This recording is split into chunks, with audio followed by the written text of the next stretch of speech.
What is up, everybody? Back here with another book review. Volume 7, The Concrete Jungle.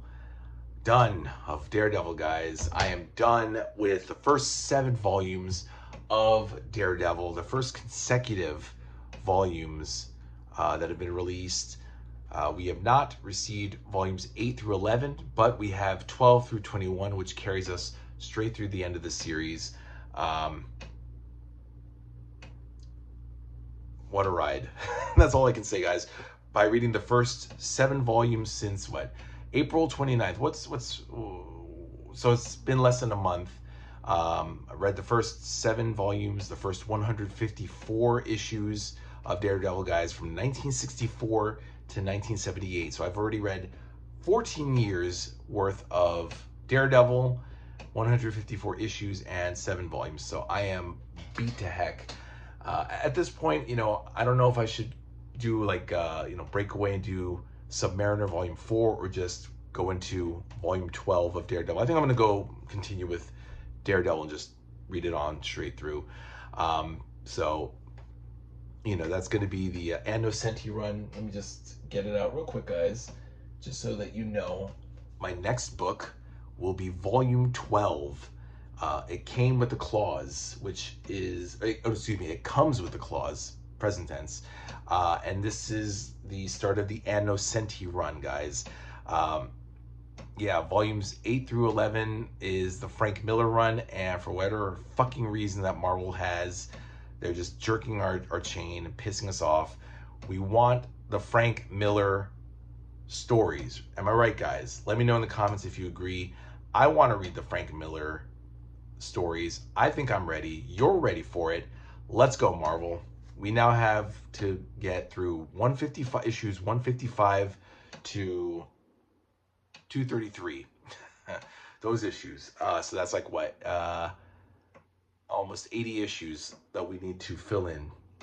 78 issues that we need.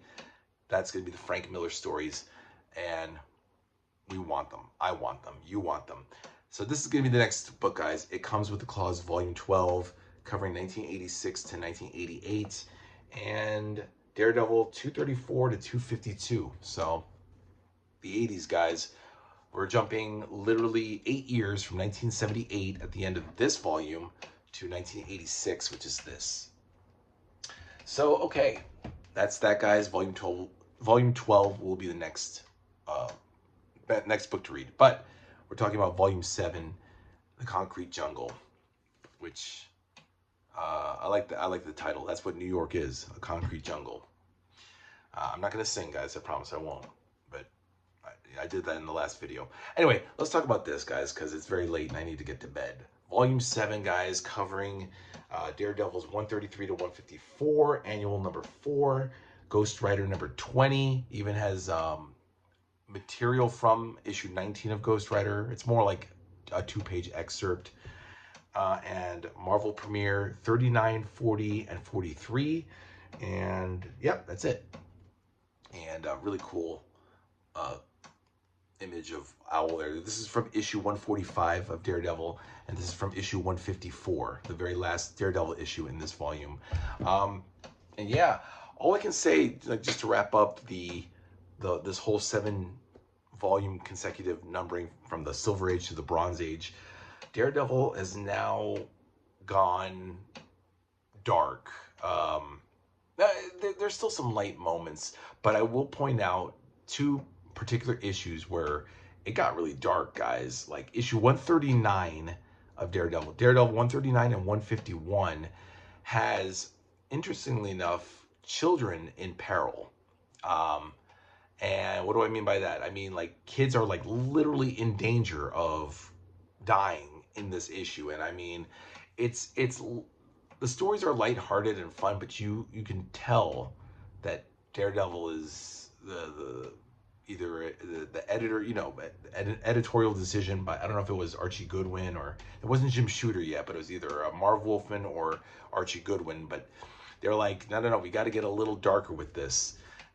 It's light and fun, but we gotta throw some kids in peril there. In 139, there's a kid who runs away from home But he's a hemophiliac, which means he bleeds easily and he could die, which is scary. And guess what happens, guys? The kid falls. He's trying to help this woman who's drug addicted, and that's another thing too. This issue I'm talking about issue 139 is like all over the place. It was a great issue though. I mean, this mad bomber is bombing parts of New York, and Daredevil doesn't know where he is. So he's like, oh shit, I gotta find this guy. But the guy wants to find his wife, who's addicted to drugs. I'm assuming it's heroin because she's very shaky, and just the fact that they're talking about drugs so openly about this with the comics code is pretty gutsy, and not like in the Harry Osborn way, like with the speed and the amphetamines in the Spider-Man books. Like they're really talking about heroin and drugs, and she's got the shakes and withdrawals, and she's gonna kill this old man at a pawn shop to get the money, and and she sees the kid, and she doesn't care about him at first, but then she thinks back to when her own daughter got killed by a hit and run driver. So then she takes it upon this little boy who's a hemophiliac to get him to a doctor, even though she's going through the shakes. Really crazy issue, guys. If you guys get this just came out a couple months ago, The Concrete Jungle. You guys got to read issue 139. That was a highlight, standout issue. I don't know what I'm opening the book for. I was gonna show the cover or whatever, but you guys, I want you guys to be surprised by it. Read the story. I mean, there's so much that happens there, and it ends well. But I really thought it was gonna end really dark, like really, really badly. Just a lot of stuff: drugs, death, hit and run, hemophilia, blood. And then 151 had these terrorists hijack a bus, and they run over a kid. And I was just like, I would literally stopped and had my hand to my mouth because I was like, oh my God. And I was reading the description. I was like, and by the way, this is Jim Shooter. Jim Shooter wrote this story. Jim Shooter was a fucking maniac. I mean, he wrote Bruce Banner, the Hulk almost getting raped at the YMCA, Carol Danvers getting raped and then running off with her son, who's also her lover. And now a little boy getting run over by a bus. I mean, oh my God, Jim Shooter, this guy's got problems. I don't know how this guy was allowed to be an editor, a writer. I mean, I guess shit like this happens in real life, guys. It does. But man, a kid getting run over by a bus. I'll save you guys the suspense. The kid survives somehow. The kid gets run over by a bus, but he survives at the end. And his mom tells Matt this. So just in case you guys were like, well, what happens? A lot of stuff happens. A lot of people are getting jerked around by Kilgrave, the Purple Man, and he's using every villain that Daredevil has fought. I mean, he's using This is like at the end, issues 152 to 154. I mean, Kilgrave was around since 147, but by the end he's using Gladiator. He's using Cobra and Mr. Hyde. He's using the Jester at the end to defeat Daredevil. I mean, everyone except the Owl was used, and even Kilgrave, with his new little costume and his purple face, and they made his face like really demonic looking. It's really creepy. Couldn't beat Daredevil. And of course, Paladin is introduced in issue 150 in this horrible outfit, which is kind of purple, but there's also blue, and he has shoulder pads. Paladin, for those of you, he appeared in Captain America, Spider-Man, and he made his debut here in Daredevil number 150. Ben Urich, the reporter for the Daily Bugle, makes his first appearance in issue 153, which I forgot. I was like, oh yeah, Ben Urich was pretty big in the titles here. And of course, Heather Glenn, the boy, the whole thing was just crazy. Let me start again. Let me start a little bit back. So, Debbie Harris is Foggy Nelson's fiance, who mysteriously disappears. Um, Turns out that Heather Glenn's father, Maxwell, kidnapped her and also ran this tenement slum scam, um, and is now going to jail because Daredevil found out about this. Then he finds out that Kilgrave is behind the manipulation. So, and he can't find Kilgrave. So now everyone's life is in ruin. Debbie, Foggy, uh, Heather, even Matt. Matt is like losing his shit. He's becoming like, oh God, I can't cut it as Matt. I can't cut it as Daredevil. Everyone's just, miserable. And then Maxwell, Heather's father, commits suicide in prison, which, for those of you who don't know, Heather will eventually commit suicide herself in issue 220, which I'm assuming is going to be probably volume 11 of Daredevil. So it's in that Frank Miller, Denny O'Neil era of 80s Cap between 1978 and 1986 that we're missing, Marvel. Come on. But yeah, I feel really bad for Heather, just because I know her. We know her fate. Her father dies by suicide. She's gonna die by suicide. It's just a vicious circle. It's just tragic. But in the end, at the end of this volume, he rescues Heather from Kilgrave.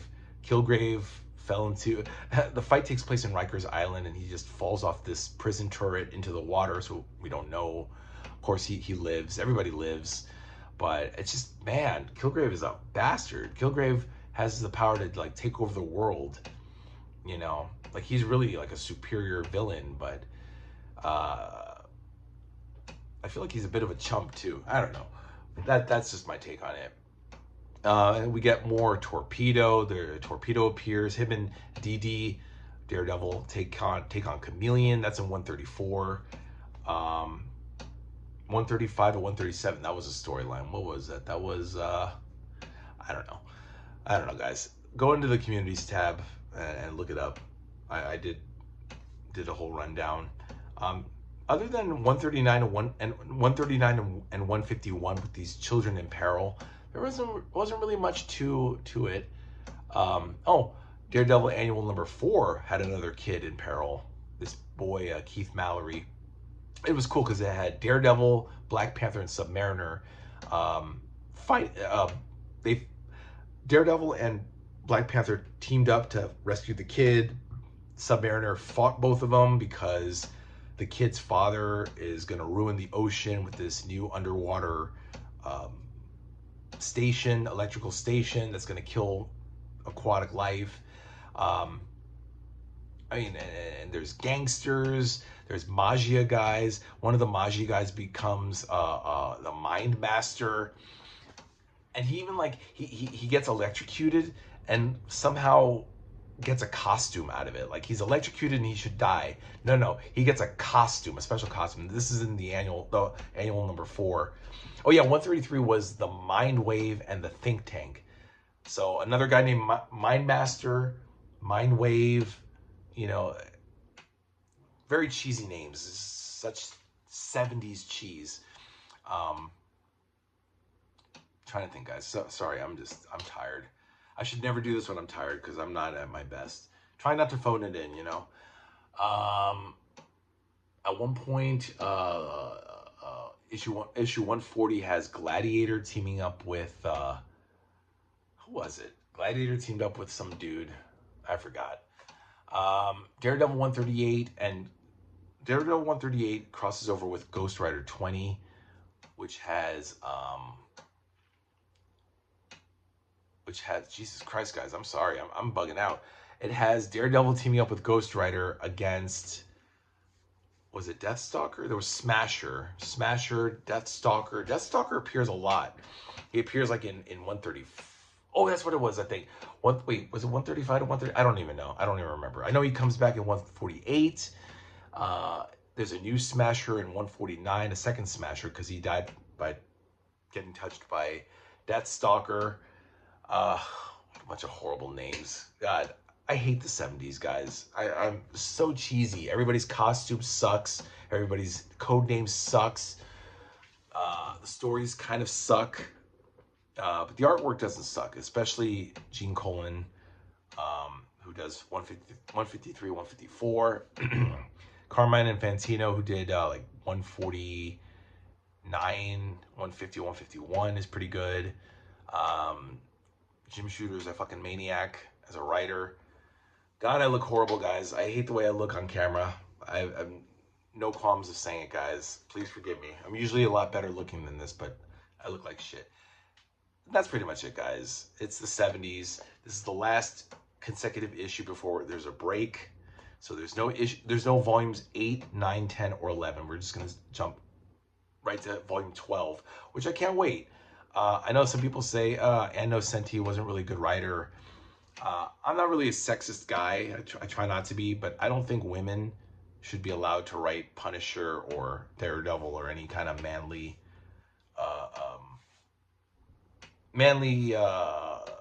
vigilante types. They should stick to like Dazzler and shit like that. No, that's very sexist and misogynistic. So I don't give a fuck. Hey guys, I'm tired. Okay, let me know what you think in the comments down below. Maybe this attitude is kind of funny. I don't know, guys. I just don't give a fuck. I love you guys. I do. Leave your comments, your likes, your dislikes, subscribe or unsubscribe, whatever.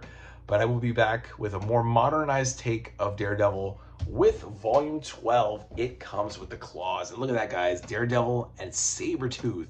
That's a great way to kick off this fucking volume. I don't know where this is from. But it's 1986 to 1988. So we're now already like the late 80s. Jumping ahead 8 years, guys. All right. That's it, guys. Have a good night, and I'll see you next time. Mwah.